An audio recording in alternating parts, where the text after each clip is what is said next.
तो नमस्कार आप सभी को। Welcome to Nalanda the knowledge hub. हम लोगों ने शुरू किया था बीएससी सेमेस्टर 1 का फिजिक्स के अंदर जो हमारा सेकंड पेपर है थर्मोडायनेमिक्स, उसका हमने एक इंट्रोडक्शन वीडियो देख लिया था जिसमें कि हम लोगों ने थर्मोडायनेमिक्स के कुछ इंट्रोडक्शन वाले पार्ट्स के टर्म्स की बात किया था, इसका बेसिक क्या होता है। तो हम लोग आज के जो पढ़ने वाले हैं उसका नाम है जीरोथ लॉ ऑफ थर्मोडायनेमिक्स, जो कि यहाँ से हमारा इस चैप्टर का मेन टॉपिक शुरू हो जाते हैं। ठीक है, तो इसका नाम जीरोथ लॉ ऑफ थर्मोडायनेमिक्स क्यों पड़ा?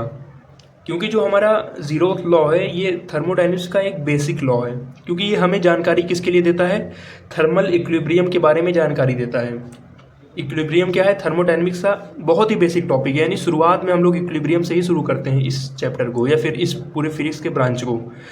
तो इसलिए ये एक बेसिक लॉ है। ठीक है, ये हमें किसके बारे में बताता है?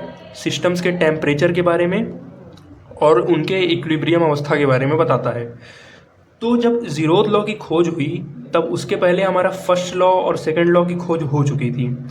थर्मोडायनेमिक्स का जो फर्स्ट और सेकंड लॉ हम लोगों ने पढ़ा है, हम लोगों ने 11th क्लास में पढ़ा था। तो वहाँ पर क्या हुआ था कि फर्स्ट और सेकंड लॉ की खोज होने के बाद जीरोथ यानी इस लॉ की खोज हुई थी। पहले तो जीरोथ लॉ नाम नहीं पड़ा था। तो इसमें बताया क्या गया था? एक थर्मोडायनेमिकल इक्विलिब्रियम के बारे में बताया गया था कि दो सिस्टम और तीन सिस्टम के बारे बीच में रिलेशन कैसा होता है, और ये था एक बेसिक लॉ था। अब इसे पहला लॉ तो नाम दे नहीं सकते थे, क्योंकि पहले और दूसरे जो हमारा फर्स्ट लॉ और सेकंड लॉ की खोज हुई थी उन दोनों को पहले ही हमने फर्स्ट लॉ और सेकंड लॉ नाम दे दिया था, इसलिए इसको रखना था सबसे पहले। इसलिए इसको साइंटिस्ट ने, जिसने खोजा था, उसने एक दिमाग लगाया कि क्यों ना इसको हम जीरोथ लॉ नाम दे दें।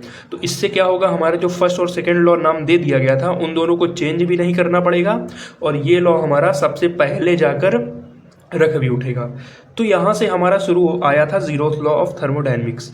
अब देखिए इस लॉ के अंदर क्या क्या बातें बताई गई हैं, चलिए इसको ध्यान से समझते हैं। सबसे पहले तो हमारा आया है कि this law was given by. इस लॉ को दिया किसने था, किस साइंटिस्ट ने दिया था और वो कहाँ के थे?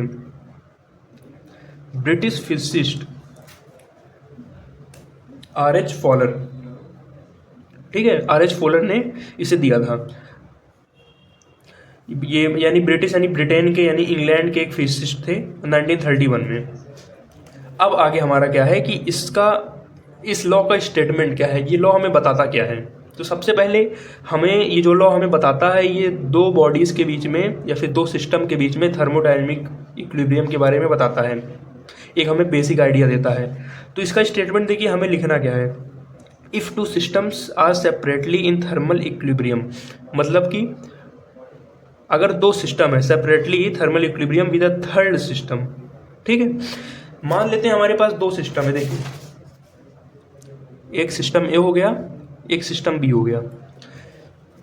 ये दोनों क्या हैं, चाहे हम सिस्टम ए भी कह दें चाहे हम बॉडी ए और बी कह दें,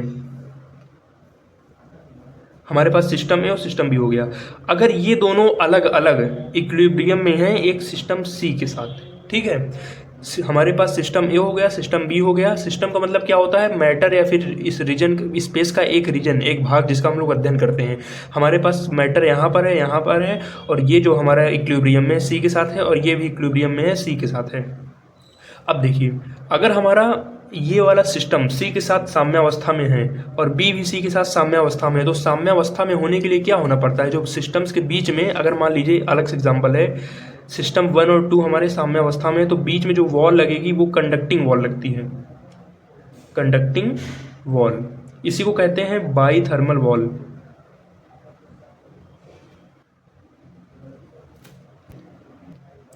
डाई थर्मल वॉल। ठीक है, जब ये कंडक्टिंग वॉल होगी तभी तो इसमें से हीट 1 से 2 में और 2 से 1 में ट्रांसफर होगी, तभी तो कुछ समय बाद दोनों इक्विलिब्रियम में आएंगे। यानी कि अगर दो सिस्टम साम्यावस्था में हैं तो उनके बीच की जो वॉल हमें लगानी पड़ती कैसी? कंडक्टिंग वॉल रहती है। ठीक है, तभी ये मान लेते हैं शुरू में साम्यावस्था में नहीं थे और बीच में जब कंडक्टिंग वॉल होगी, जब हीट का आदान प्रदान, ऊष्मा का ट्रांसफर वे 1 से 2 में और 2 से 1 में होगा, तभी तो कुछ समय बाद फिर दोनों का टेम्परेचर सेम हो जाएगा, दोनों साम्यावस्था में पहुंच जाएंगे। तो इसलिए यहाँ पर हमारे जो ये वाली वॉल है ये क्या है? कंडक्टिंग वॉल या फिर डाई थर्मल वॉल है। कहा गया है कि ए सी के साथ साम्यावस्था में है, बी सी के साथ है। और ये जो हमारी वॉल लगी है, ए का बी से अभी कोई मतलब नहीं है, ठीक है। ये हमारा नॉन कंडक्टिंग वॉल है, जिसको कहते हैं एडियाबैटिक वॉल, एडियाबैटिक वॉल। तो हमें शुरू में ये कहा गया, अगर दो सिस्टम सेपरेटली इक्विलिब्रियम में हैं एक तीसरे सिस्टम सी के साथ, और ए और बी का भी हमें कुछ पता नहीं है, ठीक है। यहाँ पर जो है नॉन कंडक्टिव वॉल लगी, यानी हीट इसमें से आ जा नहीं सकता है, बस इसकी बात हो रही है, इसकी बात हो रही है। अगर ये कंडीशन है तो हमें रिजल्ट क्या मिलेगा, ए बी के साथ भी थर्मल इक्विलिब्रियम में होगा, ठीक है। क्या ए बी के साथ भी थर्मल इक्विलिब्रियम में होगा, ये हमें ज़ीरोथ लॉ बताता है।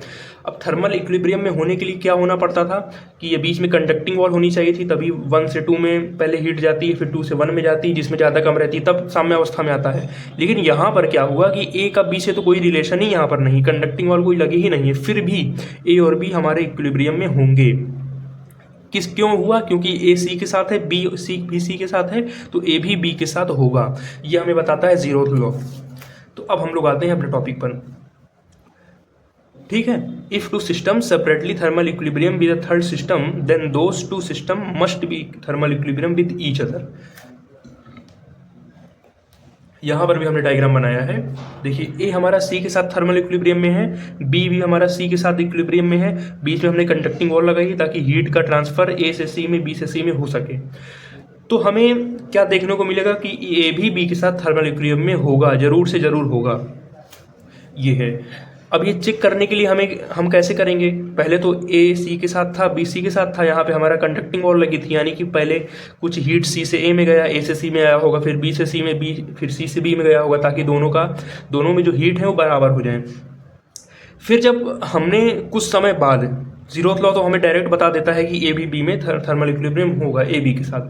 फिर हम जब कुछ समय बाद अगर हम इस एडियाबैटिक वॉल को हटा करके यहाँ पर कंडक्टिंग वॉल लगा दें, तब क्या होना चाहिए था, तब ए से बी में, बी से बी में हीट का कुछ ट्रांसफर होने के बाद साम्य अवस्था में आना चाहिए था। जनरली रूल ये कहता है इक्विलिब्रियम का।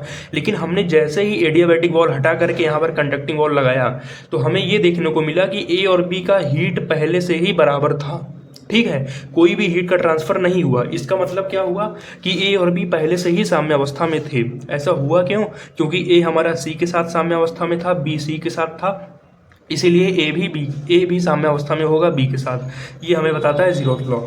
अब हम लोग देखिए कि इसका एक मैथमेटिकल वेरिफिकेशन है, डेफिनेट हम लोग डेरिवेशन कह सकते हैं, छोटा सा है, उसको समझते हैं। सबसे पहले हम इस पूरे सिस्टम को कंसीडर करते हैं, हमें क्या क्या मानना है। देखिए, let us consider A B C, हमने 3 सिस्टम्स मान लिए ए बी सी, ए बी और सी, सच डैट, इसी को हमने थोड़ा सा इस फॉर्म में लिखा है, such that A and B both are connected to C, यानी कि ए और बी क्या है, सी के साथ कनेक्टेड है, एज शोन इन फिगर।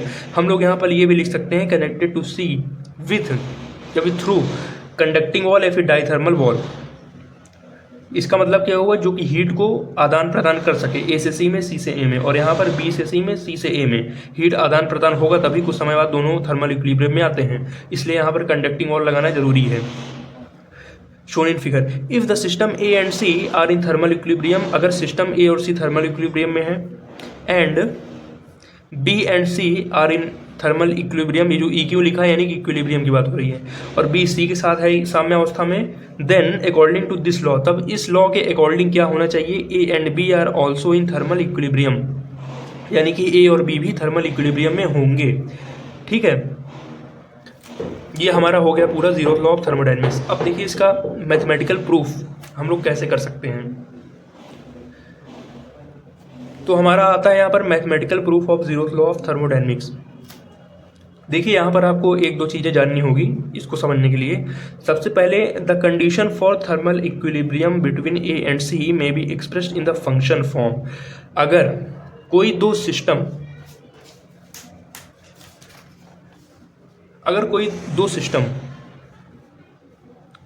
ए और बी, इसको 1 और 2 चाहे नाम दे दें, 1 और 2 थर्मल इक्विलिब्रियम में है, तो इन्हें हम लोग फंक्शन फॉर्म में ऐसे लिख सकते हैं, F1।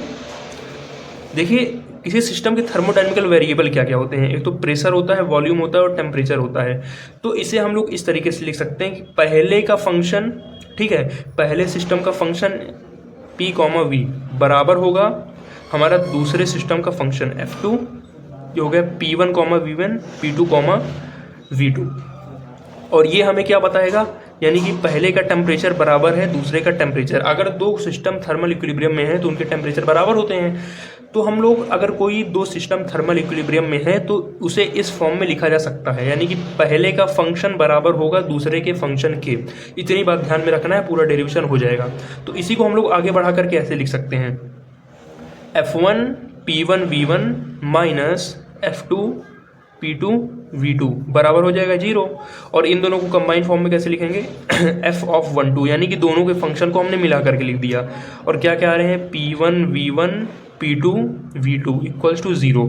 यानी कि अगर कोई दो सिस्टम थर्मल इक्विलिब्रियम में है तो उनके फंक्शन फॉर्म को हम लोग इस तरीके से लिख सकते हैं। और वो फंक्शन किसके किसके होंगे, प्रेशर और वॉल्यूम के। ठीक है,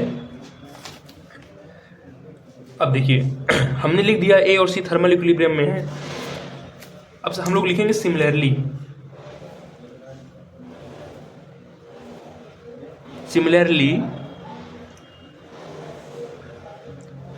condition for thermal equilibrium between B and C. अब इसको कैसे लिखेंगे, एफ ऑफ बी सी। ठीक है, जो कि फंक्शन किसका है, एक तो हमारा प्रेशर का है पी बी हो गया,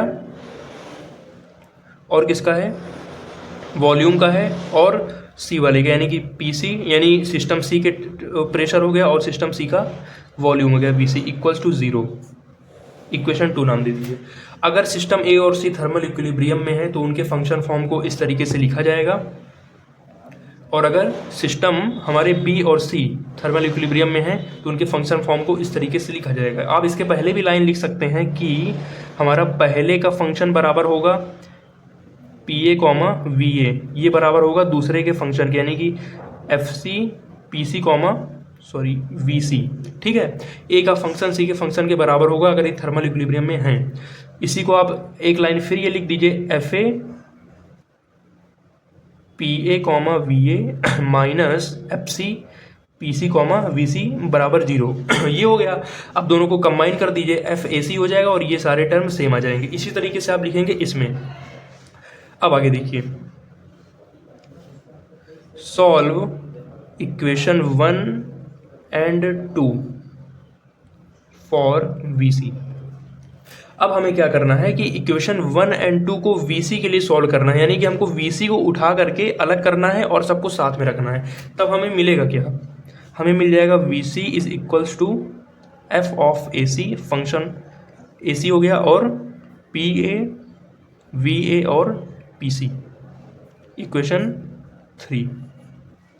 सिमिलरली हम लोग किसको सॉल्व करेंगे, देखिए इक्वेशन 1 को VC के लिए सॉल्व कर लेंगे और इक्वेशन 2 को भी VC के लिए सॉल्व करेंगे। Solve equation 1 and 2 for VC। Similarly equation 2 को जब VC के लिए सॉल्व करेंगे हमें मिल जाएगा VC इज इक्वल, क्या मिल जाएगा, F of function of BC, और ये फंक्शन किसका है हमारा, PB हो गया, VB हो गया और PC हो गया, इक्वेशन नंबर 4। इतनी बात आपको क्लियर है। हमने इसको VC के लिए सॉल्व किया, यानी VC को इसको अलग से निकाल कर रख दिया, तो VC बराबर क्या आ गया था, FAC PA VA और PC। इसमें से भी हम लोग VC को निकाल दिया तो हमें क्या मिला, VC बराबर PB VB और PC। ठीक है, अब हम लोग क्या करते हैं कि जो हमारा इक्वेशन 3 और 4 है इसको हम लोग PC के लिए सॉल्व कर देते हैं। पहले हमने आपको क्या बताया कि दो आपके जो इक्वेशन बने हैं फंक्शन के, सबसे पहले हमने VC के लिए सॉल्व किया, यानी कि VC को हमने उठाकर अलग कर दिया, फिर जितनी चीज़ें बची उसको लिख दिया, यानी कि VC को हमने यहाँ लिखा F of AC PA VA और VC। देखिए एफ ऑफ A और C क्यों लगा है, क्योंकि ये जो हमारा फंक्शन है ये हमारे A वाले टर्म का भी है और C वाले टर्म का भी है। ठीक है, इसी प्रकार यहाँ पर BC क्यों लगा है, क्योंकि ये जो हमारा फंक्शन है वो हमारा B वाले टर्म के लिए है और C वाले टर्म के लिए है। तो इसी तरह अब हमें PC के लिए सॉल्व कर रहे हैं, यानी कि PC को हमें निकाल देना है और इसमें से भी PC को निकाल देना है। तब हम लोग देखेंगे कि हमारा जो फंक्शन बचेगा ये सिर्फ A वाले पार्ट का हो जाएगा और A वाले पार्ट का हो जाएगा, इसमें भी सिर्फ B वाले पार्ट का हो जाएगा, सिर्फ B वाले पार्ट का हो जाएगा। तो इसलिए हम लोग यहाँ पर जो हमारा A और C लगा हुआ है और B और C लगा हुआ है इसमें से C को हटा देंगे। तो देखिए इसको करना कैसे है, तो देखिए जैसे ही हम लोग PC के लिए सॉल्व करेंगे हमारा क्या आ जाएगा, P C equals to F of सिर्फ ए आएगा और वहाँ पर क्या बचेगा, पी ए और वी ए, ठीक है। और इसी तरह जो हम दूसरे वाले में से सॉल्व करेंगे तो पी सी बराबर हमारा आ जाएगा एफ ऑफ बी और हमारा क्या बचेगा, पी बी और वी बी। अब इसे हम लोग इक्वेशन का नाम देते हैं। हमें यहाँ पर कौन सा इक्वेशन मिला था, 3 और 4। अब इसे हम लोग क्या नाम देंगे, इक्वेशन 5 नाम दे दीजिए और इक्वेशन 6। अब हमें इक्वेशन 5 और 6 से क्या मिल रहा है कि हमारा फंक्शन ऑफ ए, जो कि फंक्शन है हमारा प्रेशर का और वॉल्यूम का, ये बराबर है हमारा फंक्शन ऑफ बी, प्रेशर का और वॉल्यूम का। इसे आप इक्वेशन स्टार नाम दे दीजिए। तो यहाँ से हमें क्या देखने को मिला, हमारा जो फंक्शन ऑफ सिस्टम ए किसके बराबर आ गया, फंक्शन ऑफ सिस्टम बी। अब हमने अभी इसके शुरू में हमने क्या बताया आपको, अगर कोई दो सिस्टम थर्मल इक्विलिब्रियम में है तो उनके फंक्शन क्या होंगे, बराबर होंगे। किसके फंक्शन, उनके प्रेशर और वॉल्यूम के फंक्शन क्या होंगे, आपस में बराबर होंगे। तो यहाँ से हमारा क्या आ गया, जब हमारा फंक्शन ऑफ ए बराबर हो गया फंक्शन ऑफ बी का, तो इसका मतलब ये हमारा जो फंक्शन ऑफ ए, जो कि फंक्शन है प्रेशर और वॉल्यूम का, बराबर आ गया फंक्शन ऑफ बी, प्रेशर और वॉल्यूम का। इसको हम लोग एक कांस्टेंट वैल्यू लिख सकते हैं, एफ ऑफ पी वी, ठीक है। और यही बराबर किसके है, और यही हमारा बराबर है किसके, फंक्शन ऑफ सी के भी बराबर है, क्योंकि ए और सी भी थर्मल इक्विलिब्रियम में थे और बी और सी भी थे। तो यहाँ इसी को हम लोग बराबर लिख सकते हैं पी सी और वी सी के, जो कि बराबर है पूरा फंक्शन ऑफ पी सी, एक कांस्टेंट वैल्यू के बराबर है। तो यहाँ पर हम लोग लिख सकते हैं from equation star system A and B, ठीक है, the function of system A and B are same, so we can say that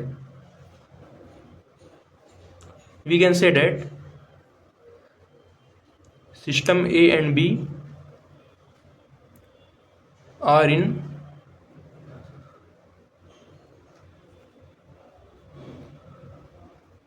thermal equilibrium,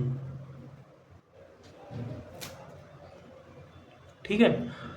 और यहाँ पर जो हमारा वैल्यू आया है, यानी कि एफ ए का फंक्शन किसके बराबर है, एफ बी के फंक्शन के बराबर है, और ये बराबर है एफ सी के फंक्शन के। इसे जो नाम दिया जाता है, जो हमारा एक कांस्टेंट टर्म आया है एफ ऑफ पी वी, जो टर्म आया है, यानी कि ये तीनों बराबर हैं, तो यानी हम इसके लिए एक कांस्टेंट वैल्यू लिख सकते हैं। इसे ही कहा जाता है टेम्परेचर, ठीक है। जो प्रेशर और वॉल्यूम का फंक्शन होता है उसे ही हम लोग कहते हैं टेम्परेचर। और यहाँ से हमें क्या देखने को मिल रहा है कि तीनों सिस्टम के हमारे टेम्परेचर क्या हैं, एक हमें कांस्टेंट टेम्परेचर मिल रहा है। तो ज़ीरोथ लॉ में हमें यहाँ से ये पता चला कि अगर जब सिस्टम्स इक्विलिब्रियम में हैं तो उनके टेम्परेचर क्या होंगे, आपस में एक कांस्टेंट यानी कि बराबर रहेंगे, ठीक है। क्योंकि हमारा जो गैस इक्वेशन होता है वो पी वी बराबर क्या होता है, एन आर टी होता है, और पी वी यहाँ से एन और आर कांस्टेंट हो गया, डायरेक्टली प्रोपोर्शनल टू टी। तो यहाँ से हमारा निकल करके ये आ जाता है। तो ये बात हो गई हमारी ज़ीरोथ लॉ ऑफ थर्मोडायनेमिक्स की। इसके अगले की वीडियो में हम लोग पढ़ेंगे हमारा वर्कडन कैसे निकालते हैं और फर्स्ट लॉ ऑफ थर्मोडायनेमिक्स, ठीक है। तब तक के लिए धन्यवाद, मिलते हैं अगले वीडियो में। वीडियो को लाइक, चैनल को सब्सक्राइब एंड शेयर कीजिएगा। धन्यवाद।